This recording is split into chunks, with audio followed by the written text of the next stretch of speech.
प्रजातियां हैं गाय की,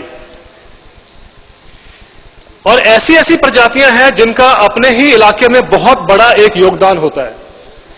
जैसे राजस्थान में जो लोग रहते हैं वो जानते हैं उनके वहां थार पारकर गाय होती है। थार पार कर यानी वो गाय जो है वो थार का जो रेगिस्तान है उसको पूरे को पार कर जाती है। आप कभी जर्सी और हॉल्स्टीन की फ्रीजियन को, जिनका स्वामी जी ने नाम लिया, 1 किलोमीटर चला के देखिए, आपको पता चल जाएगा क्या मतलब है। और हमारी ये मानसिकता में है कि हमारे देश में गाय जो है बिल्कुल निकम्मी है, बैकवर्ड है, सब स्टैंडर्ड है। हम ये सोचते हैं गाय हमारी माता है, लेकिन जब घर में किसी का देहांत हो जाता है तभी हमें गाय की याद आती है कि वो माता का रोल है उसका। नहीं तो हम सोचते हैं कि गाय 500 ग्राम, 1 लीटर, 1.5 लीटर दूध देती है, ये किसी काम की नहीं है, तभी ये सड़कों पे घूमती हैं। आपको हैरानगी होगी, मैं भी सोचता था ये क्या बात है कि जिस गाय को हमारे देश के इतिहास में इतना माना जाता था, इतने राजे उसके, हमारे महाराजा राजा इतने उस पर गर्व करते थे, वो आजादी के बाद क्या हुआ कि सडनली गाय जो है वो इतनी बेकार हो गई। एक अभी हाल में एक स्टडी आई है जो मैं आपसे शेयर करूंगा। FAO, यूनाइटेड नेशंस की FAO की रिपोर्ट है वो।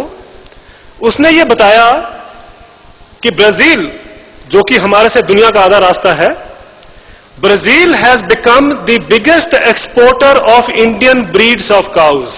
यानी ब्राजील जो है वो भारत की जो नस्लें हैं उनका सबसे बड़ा निर्यातक दुनिया में बन गया है। और ऐसा क्यों? उनके पास 4 ऐसी नस्लें हैं जो जर्सी और हॉल्स्टीन फ्रीजियन के बराबर दूध देती हैं, और एक नस्ल ऐसी है जो जर्सी से भी ज्यादा दूध देती है। यानी अगर हमने अपनी ही गाय माता पर काम किया होता, उस पर हमने मेहनत की होती, तो आज हमारी गाय सड़कों पर नहीं होती। हमारी गाय जो है, जिसको हम वाकई ही कहते हैं गाय हमारी माता है, उसका वो रूप होता। लेकिन हमने अपनी गाय को नहीं सोचा किसी काम की नहीं है। ये गाय ही नहीं है। अगर आप सारी खेती देखिए तो आपको नजर आएगा कि जैसे स्वामी जी कह रहे थे, हर एक चीज जो है हमें शर्म आती है कि हमारे देश में ये पाई जाती है। आपकी प्रजातियां हो पौधों की तो हम बाहर से लेके आते हैं। IR8 हो, IR20 हो, PR1601, जो भी किस्में हैं ये गेहूं और धान की, ये बाहर से आती हैं। आपको शर्म आती है कि हमारी किस्में किसी काम की नहीं है। आपके जो केंचुआ है, आपको उसकी भी शर्म आती है कि ये भी हमारी जमीन में क्यों है। आज हमारे देश में पहले तो हमने विदेशी खाद लाके, केमिकल फर्टिलाइजर लाके जब हमने उसका इस्तेमाल किया तो पहला जो कैजुअलिटी हुई वो केंचुआ मर गया। केंचुआ जब मरता है तो ये सामने आपकी आंखों से नजर आता है। मैं सोचा करता था कि हमारे वैज्ञानिक देश के ये क्यों नहीं देखते कि केंचुआ का भी कोई रोल है खेती में। सदियों से हमारे देश में केंचुआ जो है खेती में योगदान नहीं देते आया, लेकिन आज सडनली पढ़ाई में जब हम बड़े बड़े बाहर की यूनिवर्सिटी से पढ़ के आए तो हमें लगा केंचुआ किसी काम का नहीं है। 40 साल हरित क्रांति को हो गए, हमने अपने केंचुए को बर्बाद कर दिया। अब हम एक वर्मी कंपोस्ट लेके आए हैं, वो क्या है? केंचुए की खाद। 40 साल बाद हमने समझा कि केंचुए की खाद की जरूरत होती है। और आपको अफसोस होगा ये जान के कि उस केंचुए की खाद में हम भारत का केंचुआ नहीं इस्तेमाल करते।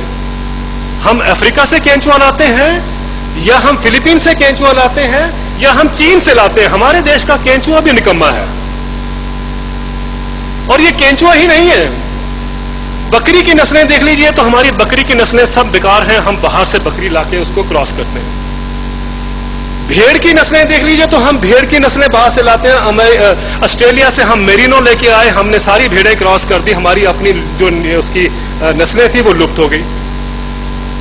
ऊंट देख लीजिए तो ऊंट हमें पसंद नहीं है, हम बाहर से रेगिस्तान से ऊंट लेके आए, हमने अपने ऊंट को क्रॉस किया।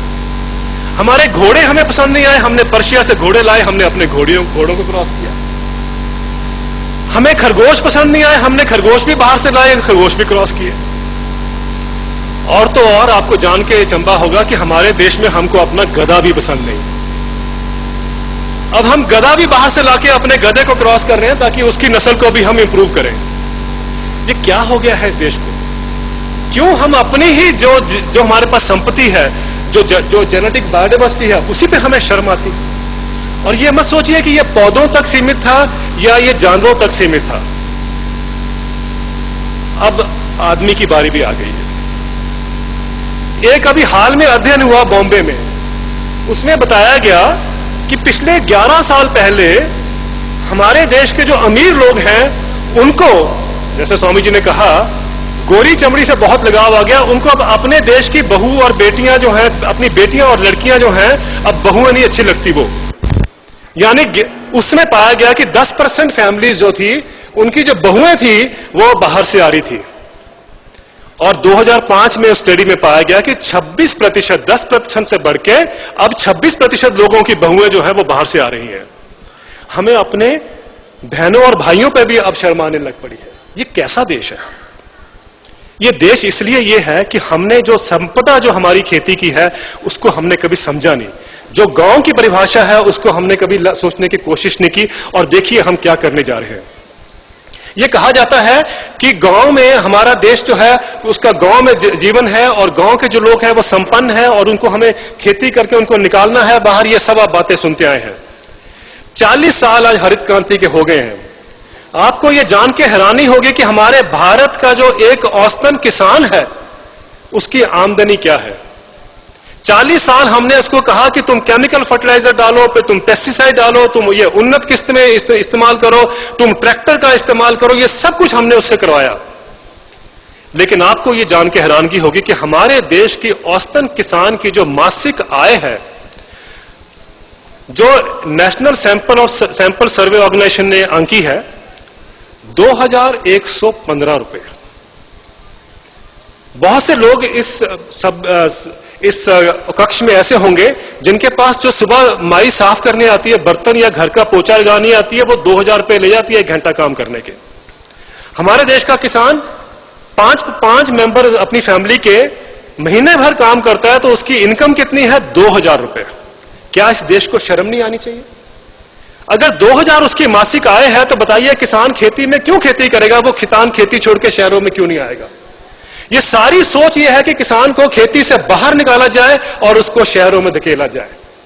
ये अभी हाल में वर्ल्ड बैंक ने भी ये मान लिया है कि भारत को लोगों को गांव से निकालकर शहरों की तरफ लाना पड़ेगा। स्वामी जी, आपके ऊपर बहुत बड़ा दायित्व है। आप तो गांव के स्वावलंबन की बात कर रहे हैं, यहां तो गांव खाली कराने की बात हो रही है। हमारे प्रधानमंत्री, हमारे वित्त मंत्री हमें कहते आए हैं कि देश में सिर्फ 20% किसानों की जरूरत है, बाकी किसानों की जरूरत नहीं है। यानी क्या होगा उन किसानों का?